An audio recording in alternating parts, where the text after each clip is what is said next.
नमस्कार, SBT news में आपका स्वागत है और पेश है इस वक्त राजस्थान की खास खबरें। राजस्थान में विधानसभा चुनाव में भले ही अभी वक्त है, लेकिन भाजपा में पूर्व मुख्यमंत्री वसुंधरा राजे को पार्टी का अगला सीएम प्रोजेक्ट करने की पुरजोर मांग उठने लगी है। नौबत तो यहां तक आ पहुंची है कि वसुंधरा समर्थित नेता अपनी इस मांग को लेकर खुलकर सामने आ गए हैं। हाड़ौती संभाग के नेताओं ने एक सुर में राजे को सर्वमान्य नेता बताते हुए अब उनके समर्थन में शक्ति प्रदर्शन करना तय किया है।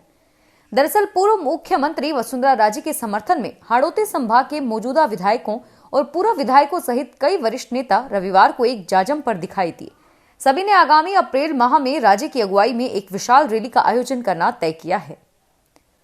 राजस्थान भाजपा में जहां गुटबाजी खुलकर सामने आई हुई है, तो वहीं कांग्रेस की अंदरूनी सियासत भी गरमाई हुई है।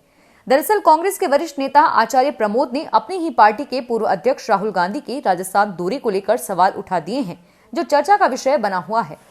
कांग्रेस नेता आचार्य प्रमोद ने एक ट्वीट करते हुए राहुल के दौरे के दौरान हुई सभा में पूर्व हास्य मुख्यमंत्री सचिन पायलट को मंच से उतार दिए जाने पर सवाल खड़े किए हैं। आचार्य प्रमोद ने सचिन पायलट के साथ हुए इस तरह के व्यवहार को अनुचित ठहराया है।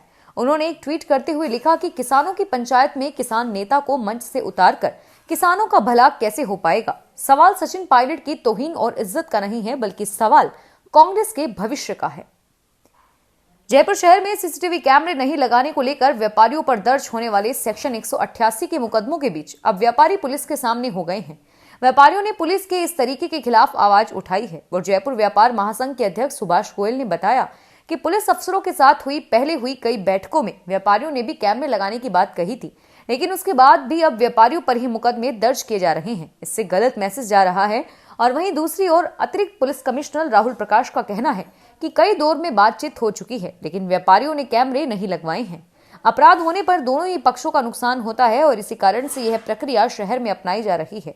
और वहीं डीसीपी नॉर्थ परेश देशमुख ने बताया कि अपराध रोकने के लिए कई बैठकें व्यापारियों के साथ हो चुकी है, उसके बाद भी कैमरे नहीं लगे हैं और ऐसे में फिलहाल बड़े कारोबारियों और व्यापारियों के खिलाफ ही एक्शन लिया जा रहा है। पेट्रोल और डीजल के दाम हर दिन नया रिकॉर्ड बना रहे हैं। सरकारी तेल कंपनियों ने लगातार 7वें दिन पेट्रोल और डीजल के दामों में बढ़ोतरी कर दी है। सोमवार को पेट्रोल के दाम 27 पैसे और डीजल के दाम 31 पैसे बढ़ाए गए हैं। नए साल में पेट्रोल और डीजल के दामों में ये 19वीं बार बढ़ोतरी की गई है।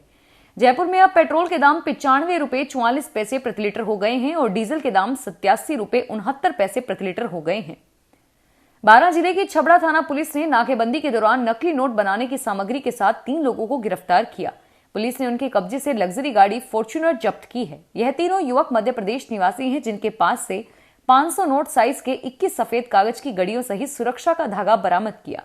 छबड़ा थाने के बाहर पुलिसकर्मी बैरिकेडिंग लगाकर नाकेबंदी कर रहे थे। इस दौरान ये लोग पकड़ में आए। एक तरफ जहां रबी की फसल में कई इलाकों में खराबा हो गया है और वहीं गिरदावरी के समय पटवारियों की हड़ताल है, ऐसे में फसली बीमा और खराबे का आकलन करने का काम अटका हुआ है, जिससे किसानों को नुकसान होगा और ऐसे में पटवारियों की हड़ताल का असर भूमि पुत्रों पर अधिक पड़ रहा है। गौरतलब है कि इन दिनों रबी फसल में पाले से खराबा काफी हो गया है और वहीं कई इलाकों में बची फसल की कटाई का कार्य भी शुरू हो गया है। दौसा में जिला उपभोक्ता विवाद प्रतितोष आयोग ने विभिन्न प्रकरणों में फैसला देकर परिवादियों को राहत प्रदान की। अधिवक्ता महेश कुमार शर्मा ने बताया कि परिवादी सोमनाथ नगर निवासी प्रभु नारायण गुर्जर ने वाहन दुर्घटना बीमा खारिज होने पर आयोग के समक्ष परिवाद दाखिल किया।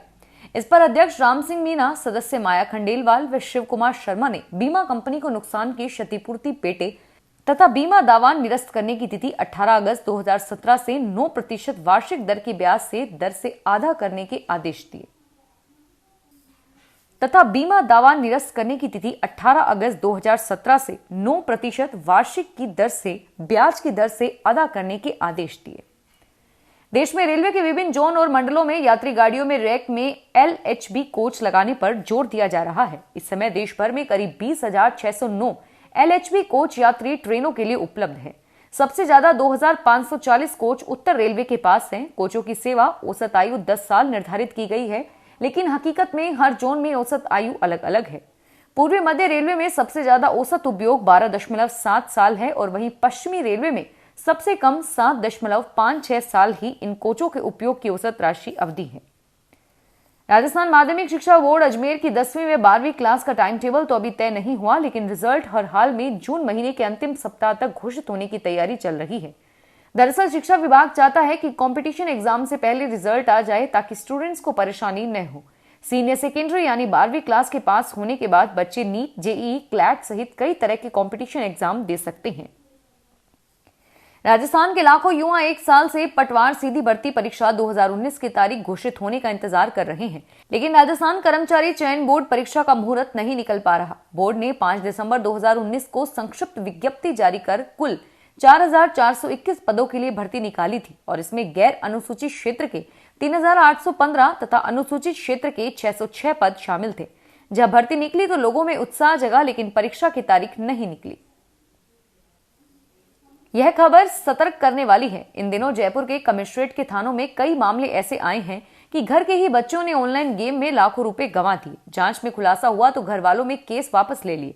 चित्रकूट थाने में 2 महीने पहले एक बुजुर्ग के खाते से 5.5 लाख रुपए की ठगी का केस दर्ज कराया था और जांच में सामने आया कि शिकायतकर्ता का पोता पबजी खेलता है और वहीं दादा के मोबाइल में पेटीएम डाउनलोड करता है और पेमेंट के बाद ऐप को डिलीट कर देता है। भारतीय सेना से सेवानिवृत्त हो चुके पूर्व सैनिकों के लिए अच्छी खबर है। एक्स सर्विसमैन कोटे के अंतर्गत केंद्रीय औद्योगिक सुरक्षा बल में रिक्तियां निकली हैं और यही भर्ती CIFS में SI, ASI, हवलदार और कांस्टेबल के पदों पर की जाएगी। कुल 2000 पदों पर भर्ती के लिए इच्छुक उम्मीदवार नियत तिथि तक आवेदन कर सकते हैं और इस भर्ती के लिए आवेदन ईमेल के जरिए किया जाएगा। आवेदन करने की अंतिम तिथि 15 मार्च 2021 निर्धारित की गई है।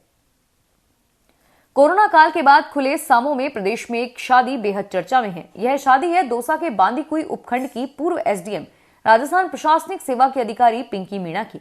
दौसा के बहुचर्चित रिश्वत केस में जेल से अंतरिम जमानत पर रिहा हुई पिंकी मीणा की 16 फरवरी को शादी है।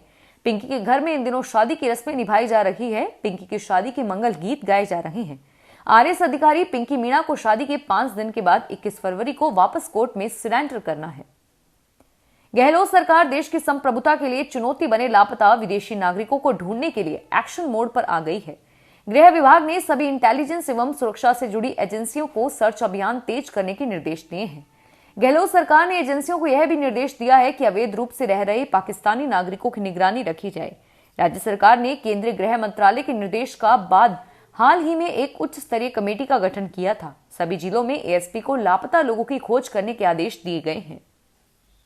रीट भर्ती परीक्षा की तिथि को लेकर अब राजनीतिक खींचतान शुरू हो गई है। जैन समाज की ओर से 25 अप्रैल को घोषित इस परीक्षा की तिथि को बदलने की मांग की गई है और वहीं अब यह मामला विधानसभा के सदन में गूंज चुका है। दूसरी तरफ ज्यादातर बेरोजगार अभ्यर्थी परीक्षा को समय पर आयोजित करवाने के पक्ष में है। सरकार का मानस अभी समय पर ही परीक्षा करवाने का नजर आ रहा है। फिलहाल इस बुलेटिन में इतना ही और फिर हाजिर होंगे तमाम बड़ी खबरों के साथ। SBT न्यूज के वीडियो देखने के लिए हमारे चैनल को सब्सक्राइब करें और नोटिफिकेशन पाने के लिए बेल आइकन पर क्लिक करें। धन्यवाद।